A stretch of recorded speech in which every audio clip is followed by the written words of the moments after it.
Hello, it's Wednesday, episode 12? I'm actually going to have to check that. And I'm going to talk about penumbras.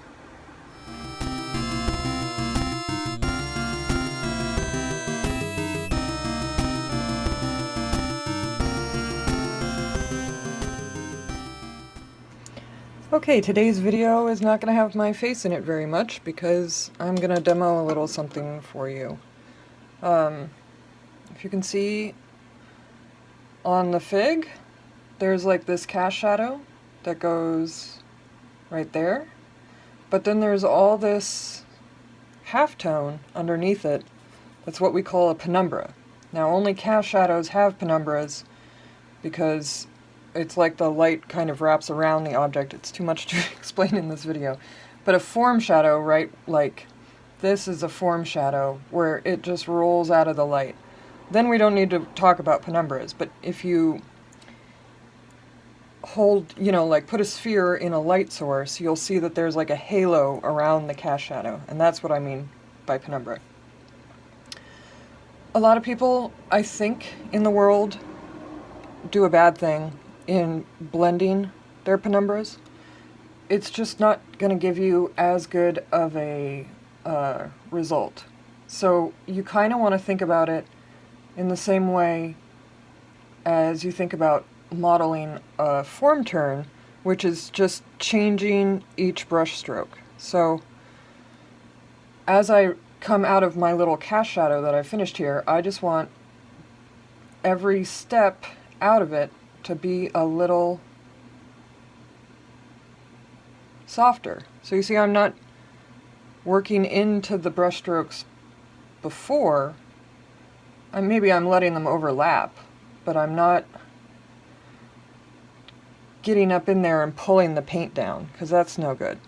That just ends up looking sloppy. And so when I'm modeling a penumbra, what I want to do is think about where am I going. So chroma-wise, this isn't right. It could be a little more chromatic because it's the lightmost facing thing that isn't influenced by highlight here. But right now I'm modeling down here. So I want to look over here and say, all right, just how chromatic, meaning how intense of a yellow am I going to get to? And I think it's probably something like that. So now, you see I broke my penumbra effect, so I'm going to kind of work back and forth. I'm going to cover up some of that. And I've got a little string going on my palette here. You guys are going to laugh, my palette is insane. But this is my little string that I'm working in. It's like a purpley blue to the yellow of the skirt. I'm using purple because I want it to be pretty neutral. When I look up there, there's not a lot of color in that penumbra. And it even tends to a kind of gray blue, whereas the shadow is a little bit warmer. So temperature difference, you hear people talk about temperature difference all the time. And it can be used to separate effects. So if I make my shadow really warm, then I can make my penumbra cooler, and it'll pull, visually it'll convince us that that's not just some badly rendered shadow, it's actually penumbra. So does that make sense? If you want to make it look different than the shadow, you can just use temperature difference. So ultimately, when I'm done modeling this penumbra, which will take me a long time, because with really subtle things like that, I kind of have to keep doing it. It's actually really hard to demo and talk at the same time. But I'm going to go up in here and make sure that this cast shadow stays feeling warmer than the penumbra part. I want the penumbra part to feel much cooler than the shadow, and that will save me.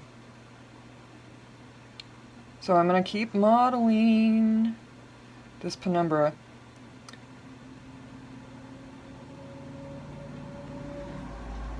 until I'm happy with it, which could be a while. So I won't make you guys watch. But,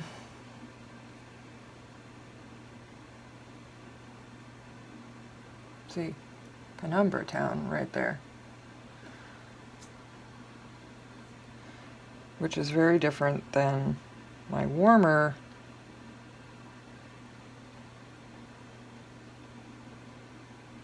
Shadow Town. The key with shadows is to keep everything flat as possible. So try not to let there be too much noise, because the more noise you put in there, the less sense it's going to make. That's it. So hope that was helpful. See you guys tomorrow.